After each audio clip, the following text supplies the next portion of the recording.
j'étais un peu. Ok, Emma, je t'ai pas écouté. Tu peux commencer, s'il te plaît. Oui, c'est vrai, j'ai été brusquement coupé un moment. Je ne sais pas si c'était la connexion qui dérangeait. Je suis juste revenu.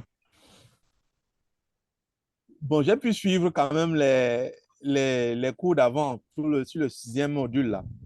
Oui, Oui, j'ai des préoccupations au niveau, du moins sur les individus, comme tu les as spécifiés là.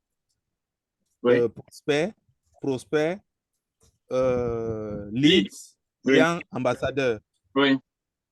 Bon, quand j'ai vu ton schéma, le diagramme que tu as fait, je me suis rendu compte que le prospect vient après le lead, ou bien le lead vient avant.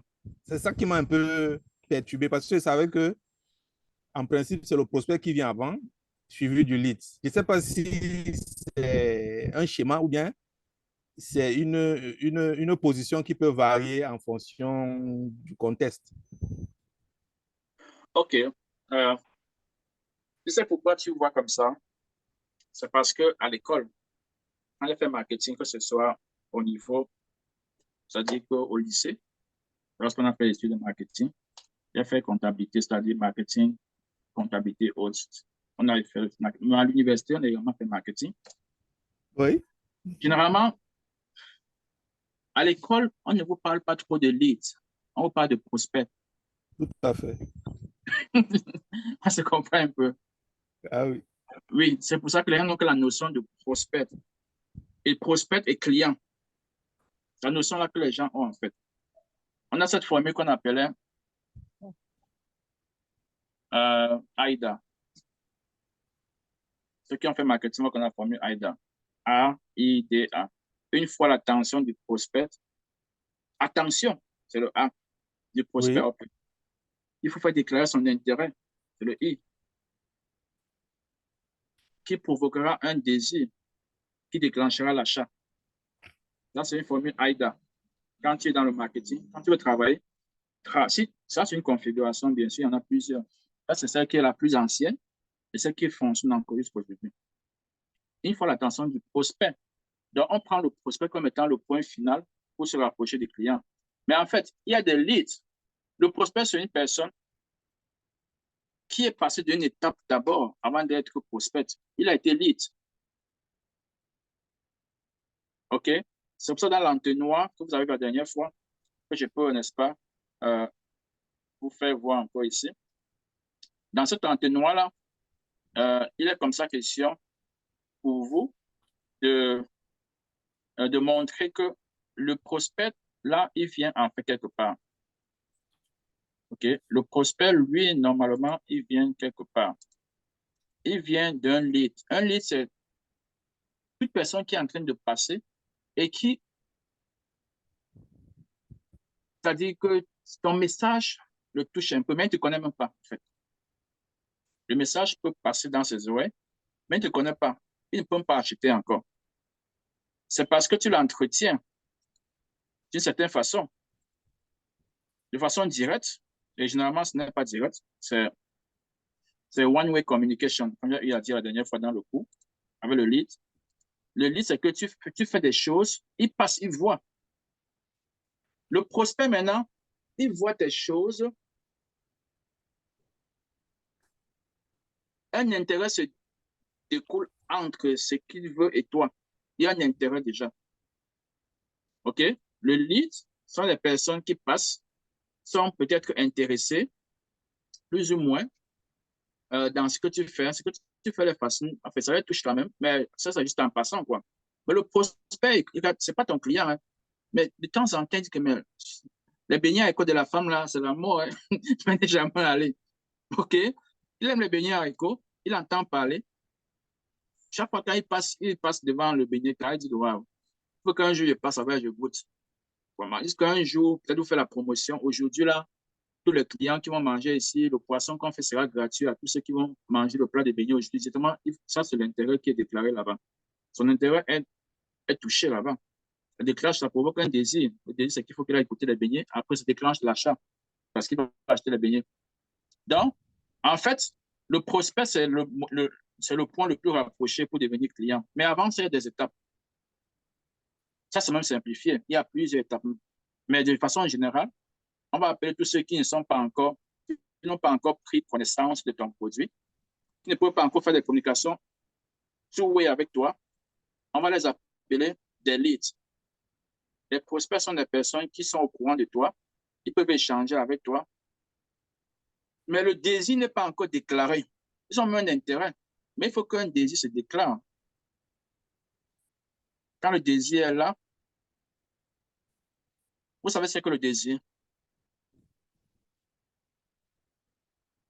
Le désir, c'est un sentiment de privation avec une motivation de vouloir satisfaire ce sentiment-là. Tu as un sentiment de privation de quelque chose, mais tu as envie de le satisfaire. En ce moment-là, l'intérêt qui était créé depuis par un autre événement te pousse à acheter la chose. Donc, en fait, il faut trouver le lead comme étant l'étape au-dessus du prospect. Le lead, c'est ce qu'on appelle lead generation. Tu fais des campagnes seulement pour amener des leads. Ces leads ne sont pas encore des prospects. Ils sont des leads. Et généralement, on appelle des prospects aussi hard leads. OK? En langage marketing, hard, ça veut dire qu'ils sont déjà réchauffés. Ils sont prêts à consommer ton produit. Parfois, on parle pas de prospect. C'est la seule notion qu'on a eu à avoir avant. On parle de prospect, prospect, prospect. Mais en principe, le langage moderne, on parle de lead. Même le prospect, en fait, sera un lead qui est chaud. OK? Le lead chaud, c'est un lead qui est prêt. Il est réchauffé. Il est prêt à consommer ton produit. Il est chaud parce que tu as encouragé des interactions avec lui. Il te touche, il échange avec toi, il commence ce que tu fais. Il est chaud. C'est le meilleur moyen, en fait, de lui vendre quelque chose parce qu'il est chaud, il est prêt, il est courant, il t'écoute, il te croit. Il voit ce que tu fais. On appelle ça un lead chaud. Et ça, c'est un prospect, en fait. OK? On appelle ça hard lead en anglais. Il y a aussi cold lead. Une personne que tu ne connais pas. Le prospect idéal, le prospect initial, c'est le cold lead. Une personne que tu ne connais pas, mais que tu sais, d'après ses caractéristiques, qui peut consommer ton produit. Il fait partie de ta niche, en fait. Il fait partie de ta niche. Si tu vends, par exemple, des glaces, des lunettes, c'est quelqu'un qui a des problèmes de vision et tes lunettes sont des lunettes qui permettent de corriger les problèmes de vision. Donc, par définition, c'est ta niche. Mais il ne te connaît pas, il n'est pas ton prospect. Il faut que tu le transformes, tu le mets dans un écosystème où il va commencer à savoir ce que tu fais. Il va davantage devenir un hard lead, qu'on va appeler prospect. Et de là, il peut maintenant acheter ton produit. On se comprend un peu. On se comprend très bien, merci. OK, j'ai fait tout ceci là sans même partager ce que j'avais et que je pensais que j'étais en train de partager avec vous. Donc, tout ce que je parlais là se trouve ici dans cette vidéo, cette image que j'ai ramenée. Donc, pendant que je causais avec vous, c'était à l'écran, je pensais que j'étais en train d'échanger avec toi, avec vous. Donc, voilà la différence entre les leads et les procédures. Tout simplement, c'est deux niveaux de personnes qui n'ont pas encore acheté ton produit, mais qui sont dans des échelles différentes pour pouvoir arriver à l'achat de ton produit. Bien. Alors, il y a une autre question.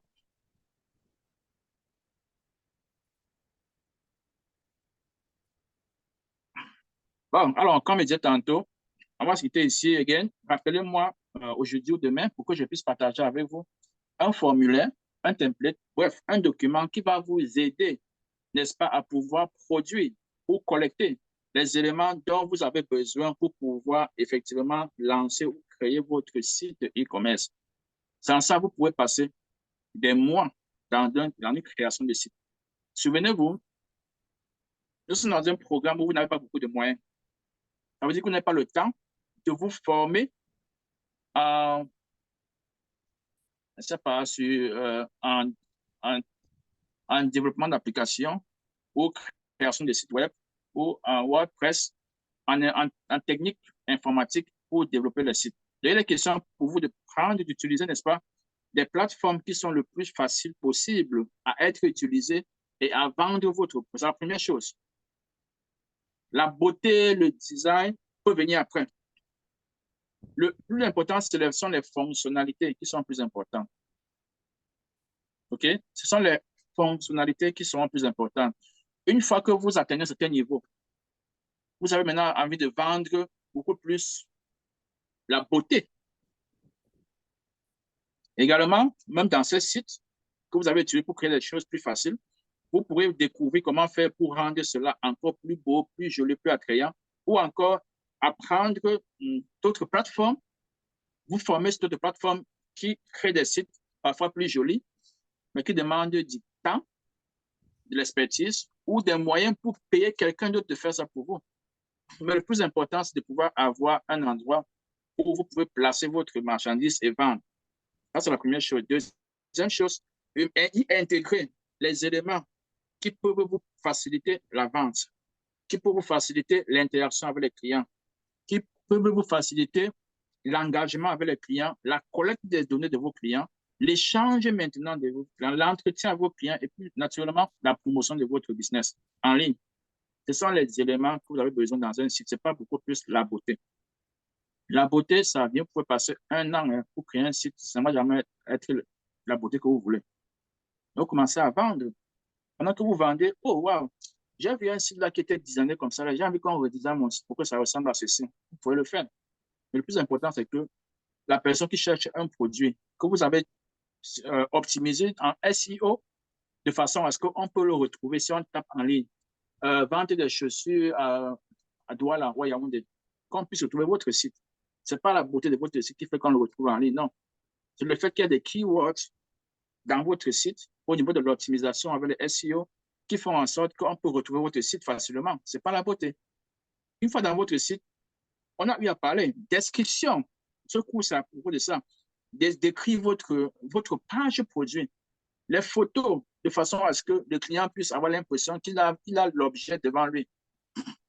Là, tous les éléments que vous avez besoin pour vendre votre produit. Ce n'est pas au départ la création d'un site de plus joli. Et cette personne que vous avez trouvé qui est un site joli, ils ont forcément investi 2 millions, 3 millions pour avoir un site que vous voyez qui sont éléments. Bon, est-ce que vous avez 3 millions, 2 millions, 2 000 $, 1 500 $ pour vous créer un site? Non. Vous avez besoin d'ouvrir un site qui ont tout ce que vous voulez, qu'on retrouve dans votre site. C'est le plus important. OK? Donc, on va s'arrêter ici again.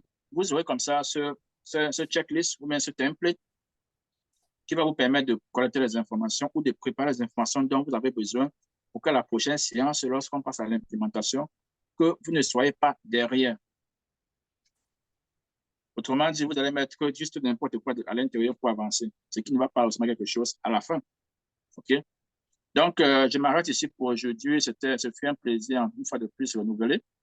Et également, vous avez des préoccupations, contactez-nous par tous les moyens que vous connaissez dans le groupe, dans le Facebook groupe, par le WhatsApp groupe, ou par email, ou par appel normal, ou par message, ou par WhatsApp personnel.